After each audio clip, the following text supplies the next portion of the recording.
우리가 계속해서 교회 비전을 창립 10주년에 즈음해서 함께 나누고 있는데 오늘은 6번째입니다. 지난번 5번째는 뭐였습니까? 소명과 사명이 만나는 십자가 공동체입니다. 여러분, 지난주에 그렇게 하나님의 부르심에 합당한 여러분들의 이 땅에서의 삶, 여러분들의 이 땅에 맡겨진 직업, 또 학생, 이런 가정에서 여러분들이 가지고 있는 타이틀에 걸맞는 그런 십자가의 삶을 사신 줄로 믿습니다. 그러니까 소명과 사명이 만나는 삶이 우리의 이 세상에서는 어떤 모습으로 나타날까? 하나님은 이런 십자가의 삶을 사는 우리를 어떤 모습으로 부르셨는가? 예수님은 또 우리를 세상에 무엇으로 부르셨고 어떻게 살기를 원하시는가? 이것이 우리 교회의 6번째 비전에 담겨져 있습니다. 그래서 빛과 소금의 영향력을 소유한 착한 행실 공동체, 우리 한번 따라해 볼까요? 빛과 소금의 영향력을 소유한 착한 행실 공동체. 그런 삶을 기대하시면서 예수님이 우리를 이 세상에 무엇으로 부르셨습니까? 너희는 세상의 빛이요 소금이다 라고 말씀하고 있습니다. 아마도 이 소금과 빛은 세상을 살아감에 있어서 가장 중요하고 우리 삶에 필요한 존재들이 아닌가 싶습니다. 왜 예수님은 우리에게 소금과 같이 살라고 말씀하고 있습니까? 여러분, 소금은 냄새가 없고 화려하지도 않습니다. 그러나 소금은 없어서는 안 되는 생필품인 것입니다. 소금은 자신을 녹여서 맛을 냅니다. 소금은 부족하지도 않고 넘치도 않는 적절한 균형에서 최고의 맛을 내고 있습니다. 그래서 소금의 능력은 이 균형을 통해서 나타나는 것입니다. 좌로나 우로나 치우치지 않는 맛을 내는 균형이 소금의 비밀인 것입니다. 치우침이 없는 것이, 바른 길을 가는 것이 바로 이 소금의 존재감이라는 것이죠. 이렇듯 생명을 공급하는 가장 소중한 것들 속에는 이 소금이 담겨져 있습니다. 우리의 눈물의 소금이 담겨져 있고요, 우리의 땀의 소금이 담겨져 있고 우리의 피의 소금이 담겨져 있습니다. 그런데 이러한 소금은 자신의 존재를 유지하려고 하는 속성은 없습니다. 소금은 자신을 녹여 맛을 냅니다. 소금은 자신을 녹여 다른 존재들을 지키고 변화시키는 것입니다. 자신은 희생되지만 다른 존재들을 살리고 유지시킨다라는 것입니다. 이것이 소금의 영향력이죠. 여기서 우리는 놀라운 사실을 발견하게 되는데, 소금의 존재는 녹여서 안 보이고 없어지는데 다시 추출하면 없는 것이 아니라 여전히 존재하고 있다라는 것이죠. 물이라는 것은 기체가 되어서 사라지기는 하지만 소금은 고체가 되어서 다시 눈에 보이는 것입니다. 저는 이것이 예수님이 우리를 소금이라고 말씀하신 이유가 아닌가 생각을 해봅니다. 그리스도인이란 이 세상의 소금과 같이 세상을 향한 우리의 존재는 죽은 것 같은 존재이지만 여전히 살아있고 이 세상 사는 맛을 내고 부패한 이 세상을 보호하고 지키는 존재다라는 것입니다. 사랑하는 여러분, 예수님의 이 부르심처럼 죄악이 간영하여 점점 타락해가는 세상을 막고 이 세상을 변화시키고 지키는 소금의 사명을 감당하는 그리스도인이요 교회 되어지기를 소망합니다. 여러분, 우리가 이와 같이 소금의 역할을 감당하지 못할 때 주님은 우리에게 무섭게 경고하지 않으셨습니까? 소금이 그 맛을 잃으면 밖에 버리어 밟히게 될 것이다. 여러분, 예수님 당시에 이스라엘에는 암염이 참 많았다고 합니다.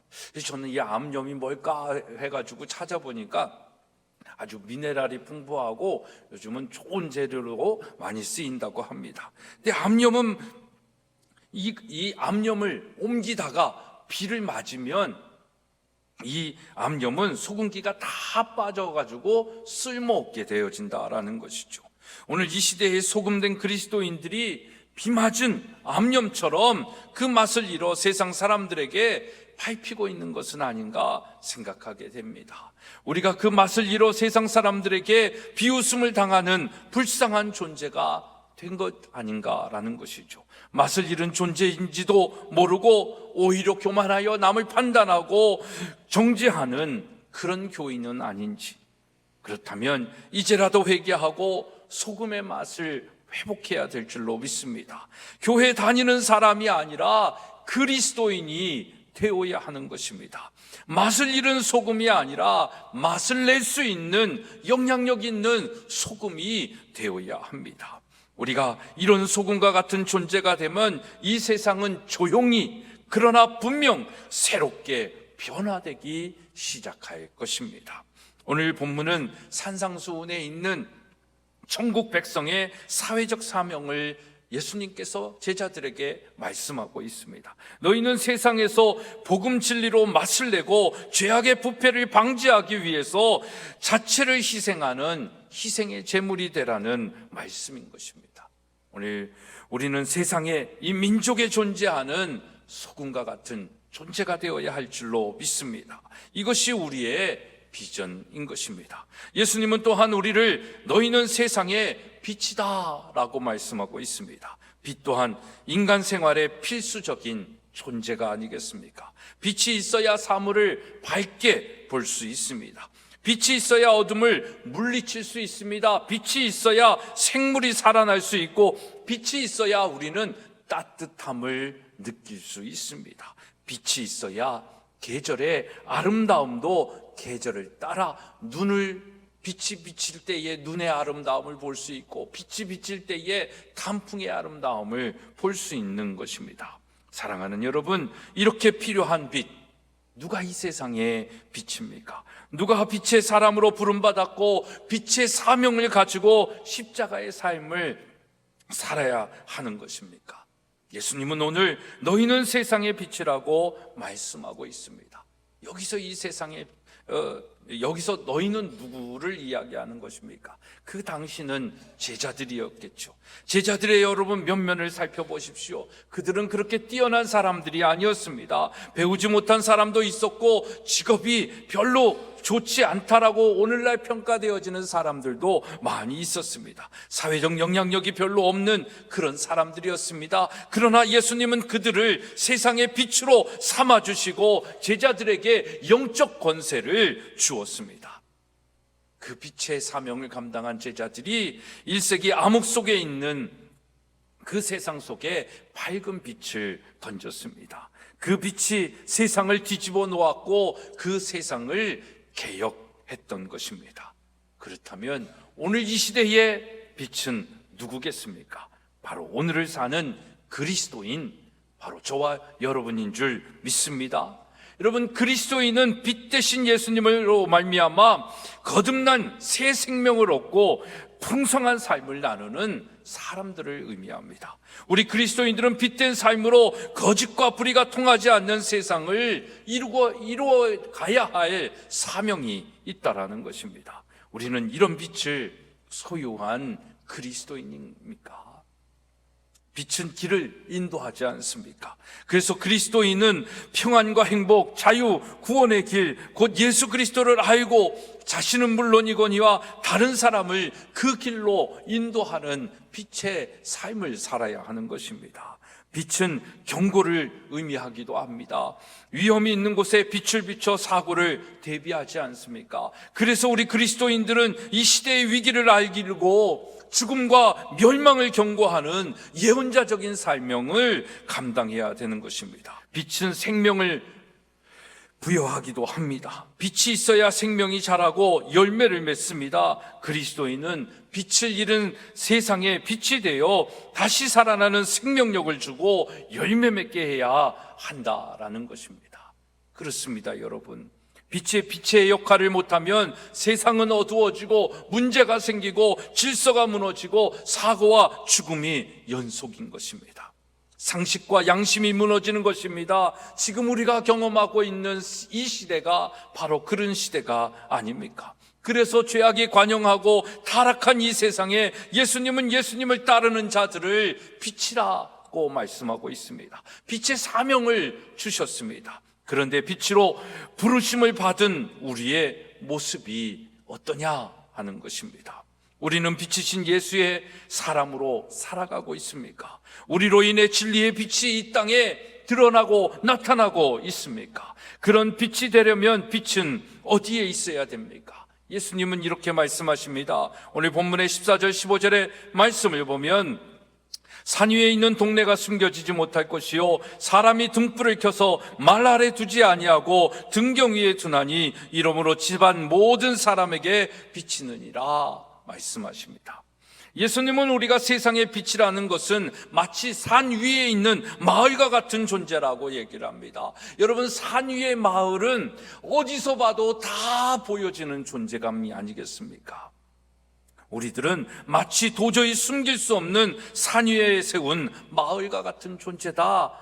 그 빛의 의미를 가지고 있다라는 것입니다. 또한 우리를 부르신 까닭을 마치 사람이 집에서 등불을 켜는 경우와 같다 그랬는데, 사람들이 집안에 등불을 켤 때 어디에다 켜나요? 우리도 빛이 다 어디에 있나요? 지금 천장에 매달려 있죠. 이 바닥에 붙지 않고 저 구탱이에 저기에 가둬놓은 곳에 빛을 놓지 않지 않습니까? 빛이 존재하는 이유는 밝히기 위한 것이잖아요. 그러니까 말 안에 두지 아니하고 등 위에 둔다라고 이야기를 하는 것입니다. 예수님이 우리들을 부르신 까닭은 이런 것입니다. 남들이 모르게 숨어서 자기가 그리스도인이라는 것을 감추면서 살라는 것이 아닙니다. 마치 산 위에 있는 마을처럼 집안 높은 곳에 매달려서 전체를 밝히고 있는 등불처럼 살라는 것입니다. 그런 존재다라는 것입니다. 이 말씀은 교회 안에 그리스도인이 아니라 교회 밖에 그리스도인이 되라는 것입니다. 세상에 숨겨진 그런 그리스도인이 아니라 세상에서도 드러낼 수 있는 그리스도인이 되라는 것입니다. 우리는 빛을 가지고 나가서 그래서 이웃에게 그 빛을 비춰야 합니다. 빛은 어둠 가운데 있는 사람들을 비춰줄 때 그 가치를 제대로 발휘하는 것 아닙니까? 그 빛을 비칠 때에 그 빛의 영향력이 나타나는 것입니다. 빛을 가장 효과적으로 밝힐 수 있는 곳은 그래서 교회 안이 아니라 세상이라는 것입니다. 그래서 예수님은 우리를 교회의 빛이 아닌 세상의 빛이다 라고 말씀하고 있습니다. 우리는 이 말씀 속에 있는 주님의 음성을 들어야 하는 것입니다. 너는 도대체 언제까지 나를 사람들 앞에서 숨기며 살 거냐? 도대체 언제까지 너가 필요할 때만 나를 찾고 내가 너를 필요로 할 때는 모른 척하며 있을 거냐라는 것입니다. 교회에서는 이렇게 살고 있지만 세상에서는 너의 삶을 보고서는 도저히 그리스도인이라고 볼 수 없는 그런 모습을 살고 있다면 그것이 어떻게 빛이고 그것이 어떻게 소금이다라고 이야기할 수 있겠냐라는 것입니다.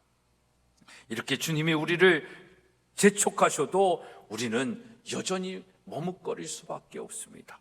도대체 내가 무엇이 있다고, 내가 무엇을 안다고, 내가 할 수 있는 것이 뭐가 있다고, 그렇게 살면 세상에서 그렇게 살다 보면 손해볼 것이, 바보 취급받을 것이 얼마나 많은데 우리는 우리의 손익계산을 하게 되는 것입니다. 그도 그럴 것 같습니다. 교회를 다니기는 참 오랫동안 다녔지만 어떤 때에는 성경에 대해 알고 있는 것이 교회 다니지 않는 사람들보다 아는 것도 별로 없는 것 같습니다. 그렇다고 해서 남들보다 빛이 될 만큼 세상을 잘 살고 있는 것 같지도 못합니다. 답답하기 짝이 없습니다. 그래서 내가 어떻게 세상의 빛으로 소금으로 살 수 있습니까? 한탄하며 오히려 세상에서 빛으로 소금으로 사는 삶을 포기합니다. 그런 사람들이 나름 자기 자신을 위로하면서 이야기하는 게 뭐예요? 세상은 세상이고 교회는 교회다 라고 얘기합니다. 그러니까 세상이 어두워진 거예요. 우리가 세상의 빛이 되어야 되는데 교회에서만 빛이 되어지고 세상에서 빛이 되어지지 못하니까 세상은 어둠 가운데 있는 거예요. 세상이 부패하고 썩은 가운데 우리가 소금의 사명을 감당하며 그 썩어질 곳을 더 막고 방지를 해야 되는데 우리도 그렇게 살고 있으니까 세상은 더 썩어가고 있는 것입니다. 그래서 우리는 이 코로나19와 함께 또 교회 창립 10주년을 생각하면서 정말 이제는 어떻게 하면 세상의 빛으로, 세상의 소금으로 살아갈 수 있는가? 내가 녹아지고 내가 손해보고 내가 바보가 되는 것 같지만 여전히 우리는 소금처럼 녹아는 져 있지만 존재가 사라진 것은 아니다라는 것. 그래서 2%, 3%의 영향력을 나타냈지만 그 2%, 3%가 100%의 존재를 지키고 변화시킬 수 있는 영향력, 이것이 예수님이 우리를 세상의 빛으로 소금으로 부르신 이유다라는 것입니다. 그래서 우리는 교회에서의 삶과 세상에서의 삶이 정말 같아야 됩니다. 우리가 분명히 이런 우리의 자신의 존재감이 있음에도 불구하고 분명히 알아야 할 사실이 있습니다. 그것은 우리가 아무리 부족하고 연약하고 보잘것없어도 우리는 이미 예수 그리스도의 은혜로 말미암아 이 세상의 빛이요 소금이라는 사실인 것입니다. 내가 능력이 있고 내가 잘해서가 아니라 하나님의 은혜로, 예수 그리스도의 은혜로 우리는 이 세상에 이미 세상의 소금이요 빛이다라는 거예요.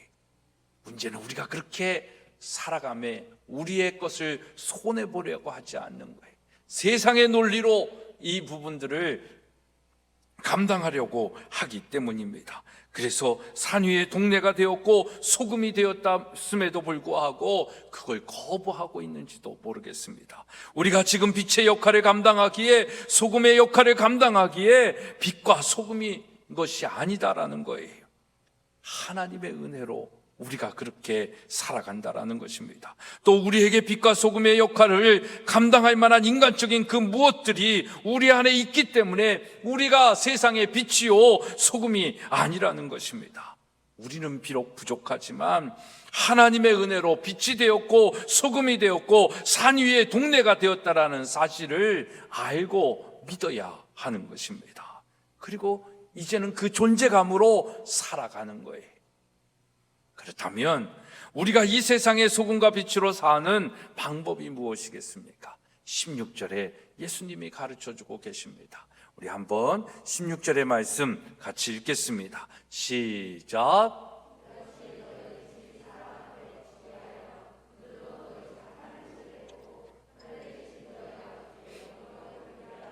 너희 착한 행실을 보고 하늘에 계신 너희 아버지께 영광을 돌리게 하라. 여러분, 세상 사람들이, 믿지 않는 사람들이 혹은 믿는 사람들이 우리의 행실을 보고 하나님께 영광을 돌릴 우리의 모습은, 우리의 행함은 무엇입니까? 여러분, 아까도 말씀드렸지만 소금과 빛의 공통점이 한 가지 있습니다. 그것은 자기가 녹아져서 없어지고 다른 존재로 나타나는 것입니다. 소금이라는 존재는 없어집니다. 그러나 맛으로 나타납니다. 양초를 생각해 보십시오. 양초의 심지는 태워져서 없어지지만 밝은 빛을 내는 것입니다. 여기에 그리스도인의 착한 행실이 있습니다. 내가 녹아지고 희생하고 헌신하여 나 아닌 다른 사람들의 유익을 위하여 사는 것입니다. 본질적으로 말하면 내가 죽고 남이 사는 행위를 하는 것입니다. 이것이 빛과 소금된 착한 행실인 것입니다. 그래서 소금과 빛의 그리스도인의 삶은 나보다 남을 섬기며 사는 사랑과 희생과 헌신의 삶을 사는 것입니다. 우리가 지금 신앙의 위인들이다라고 알고 있는 모든 분들은 바로 이 빛과 소금의 삶을 살아간 것입니다. 자기를 희생하고 자기를 헌신하고 자기가 손해보면서 다른 사람의 유익을 위하여 살아간 빛과 소금의 삶을 살아가는 것이죠. 우리가 그렇게 되지 못하는 이유는 뭘까요? 우리는 아직도 내 삶의 손익계산을 하는 거죠. 그래서 이게 이익이 되면 하는 거고 이익이 되지 아니하면 하지 않는 것입니다. 그래서 빛의 존재임에도 불구하고 빛이 나지 않는 거예요. 소금의 존재임에도 불구하고 비 맞은 암염처럼 맛이 나지 않는다라는 것입니다. 그래서 소금과 빛의 그리스도인의 삶을 사는 우리 교회는 이런 자들이 되기 위하여 모이고 힘쓰고 섬기는 공동체가 되어야 될 줄로 믿습니다. 여러분, 이 착함에는 예수 그리스도의 선하고 의롭고 진실된 섬김과 희생이 담겨져 있는 것입니다. 이 착한 행실의 본을 예수님께서 이 땅에 오셔서 우리에게 보여주시지 않으셨습니까? 그래서 오늘 우리가 은혜로 사는 것이고, 오늘 그 은혜로 사는 우리에게 예수님은 자신의 삶을 생각하면서 이렇게 말씀하십니다. 너희도 이렇게 살아라 말씀하십니다. 여러분, 이런 빛의 자녀의 착한 행실은 에베소서 5장 8절과 9절의 말씀을 보면 더 잘 나타내 있습니다. 우리 한번 같이 읽겠습니다. 시작.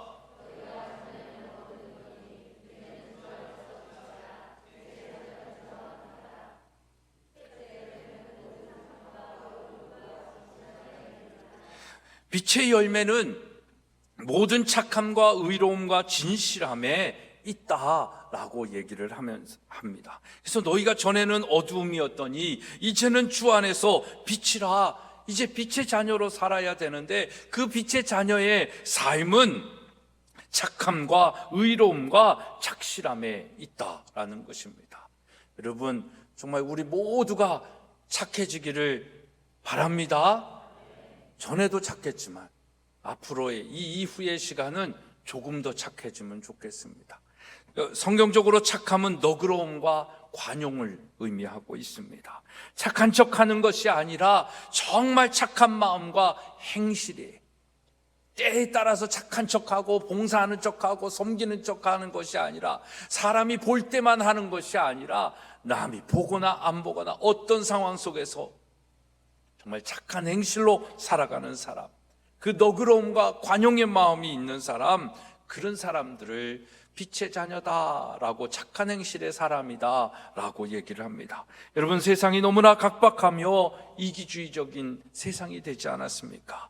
우리 그리스도인들은 자기밖에 모르는 이 세상 속에 이웃을 향한 착함과 너그러움과 관용의 마음을 더 많이 드러내야 된다라는 것입니다. 그래서 이 착한 선한 마음을 가지고 살아가는 우리의 착한 행실로 이 땅의 빛과 소금의 사명을 감당해야 하는 것입니다. 그리고 그것을 통하여 하나님께 영광을 돌리는 것입니다. 두 번째는 뭡니까? 의로운 삶입니다. 의로움은 도덕적으로 악, 부정에 반대되어지는 개념입니다. 그러니까 옳은 일을 하면서 산다라는 것입니다. 의로움은 옳은 일입니다. 옳은 일의 기준은 어디에 있습니까? 하나님에게 있습니다. 그 옳은 일을 우리는 어떻게 알 수 있습니까? 성경을 통해서 알 수 있습니다. 그래서 우리는 그 의로운 일을 하기 위해서, 이 땅의 의로운 자의 삶을 살기 위해서는 성경을 알아야 됩니다. 이념이 아닙니다. 사상이 아닙니다. 그것이 옳은 것이 되어질 수도 없습니다. 이 땅에 옳은 것은 오직 말씀이고 하나님이십니다. 왜 그렇습니까?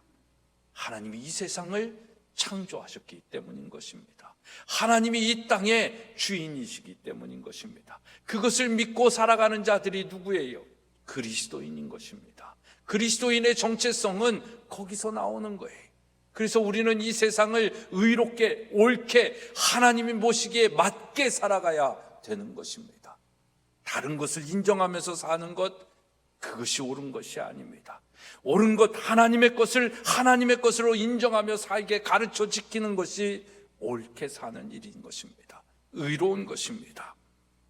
여러분, 의롭지 못하며 불법을 성행하며 도덕적 부패가 극에 달한 이 세상이 아닙니까? 우리는 이러한 세상에서 정말 옳은 것을 추구하고 하나님 보시기에 합당하고 맞고 옳은 일을 행하며 살아가는 삶이 필요한 때인 것입니다. 그 삶이 우리는 손해보고 피해를 보고 불편할지는 모르겠지만 그게 소금이 되는 거예요. 그 삶이 빛이 되어지는 것입니다.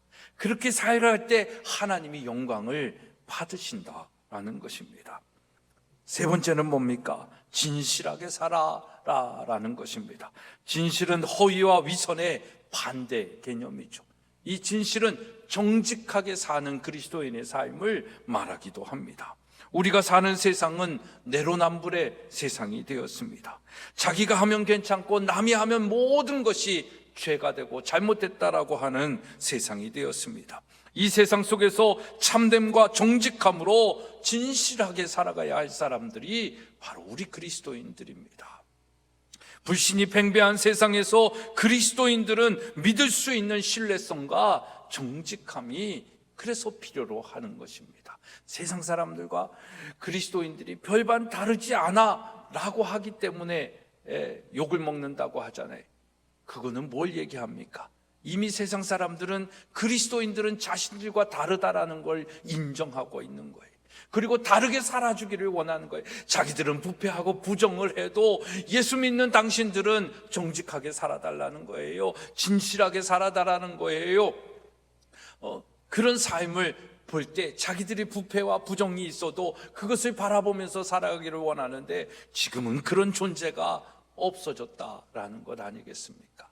그래서 이제 우리가 더 그렇게 정직한 그리스도인의 삶, 진실한 그리스도인의 삶을 살아야 할 필요가 있습니다. 그게 이 시대의 소금이요 빛의 사명인 것입니다. 그렇게 살아갈 때에 우리는 불편하고 손해보고 또 불이익을 당하는 것이 있는지 모르겠지만 그 삶을 통해서 하나님이 영광을 받으신다라는 것입니다. 사랑하는 여러분, 이런 착한 행실로 빛의 자녀로 소금으로 살아가면서 하나님께 영광을 드리는 저와 여러분의 삶이 되어지기를 간절히 소망하고 축복합니다.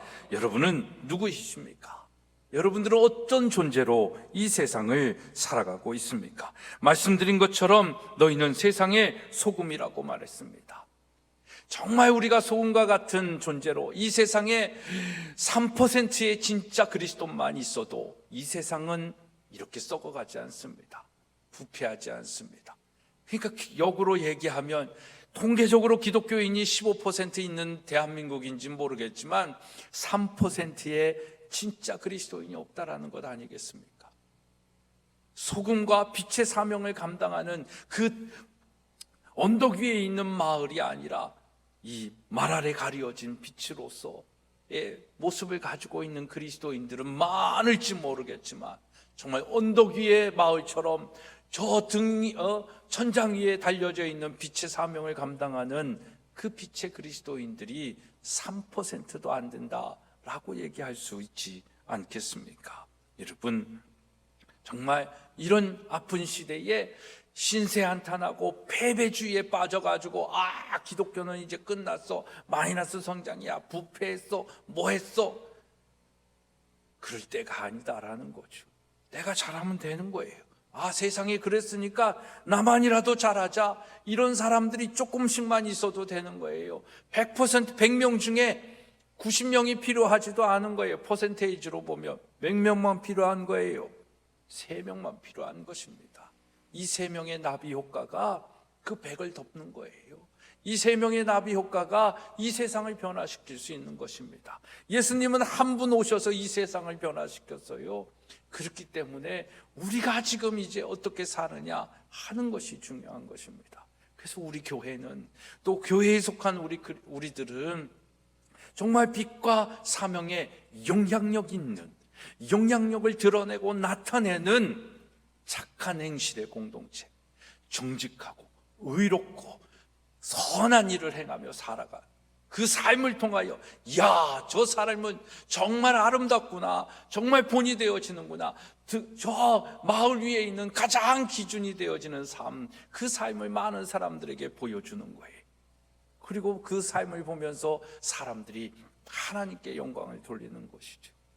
여러분들의 가정에서 여러분들이 소금이요 빛의 사명을 감당하기를 원합니다. 여러분들의 마을에서 여러분들이 빛이요 소금의 사명을 감당하기를 원합니다. 누구 때문에 난 교회 안 가? 이 얘기가 아니라 누구 때문에 나도 교회 가고 싶어 하는 그런 영향력이 있어야 되지 않겠냐라는 것이죠. 그래서 정말 여러분들이 기도하는 것처럼 이 마을의 복음화가 이루어지기를 소망하고 축복합니다. 그게 우리의 사명이잖아요. 그 사명 감당하려면 우리가 빛으로 소금으로 살아가야 되는 거예요. 그렇게 살지도 못하면서 교회에 모이지 않는다, 뭐 안 한다, 이거는 오히려 우리를 부끄럽게 하는 모습이 아니겠냐라는 라는 것입니다. 여러분, 정말 우리가 소금으로 빛으로 살아가기를 간절히 소망합니다. 알리스톤 맥그레스라는 사람은 이런 얘기를 합니다. 진정한 신자는 하나님 나라에 집중하기 위해 이 세상을 포기하는 사람이 아니다.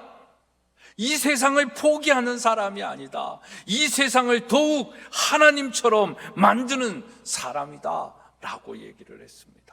여러분, 우리는 세상과 분리된 사람이 아니에요. 세상에 녹아진 사람이에요. 교회의 빛이요 소금으로 부름을 받은 사람이 아닙니다. 세상의 빛이요 소금으로 부름을 받은 사람입니다. 그래서 세상을 포기하거나 세상과 분리되어져 있고 세상과 격리되어져 있는 사람이 아닙니다. 오히려 세상 속에서, 세상 안에서 빛의 사명을 감당하고 소금의 사명을 감당하는 거예요. 그것을 통해서 이 세상을 더욱 하나님의 나라로 만들어가는 사람들입니다. 그 사명을 감당하는 저와 여러분, 우리 교회, 우리 가정, 우리 학교 되어지기를 주님의 이름으로 소망하고 축복합니다. 기도하겠습니다.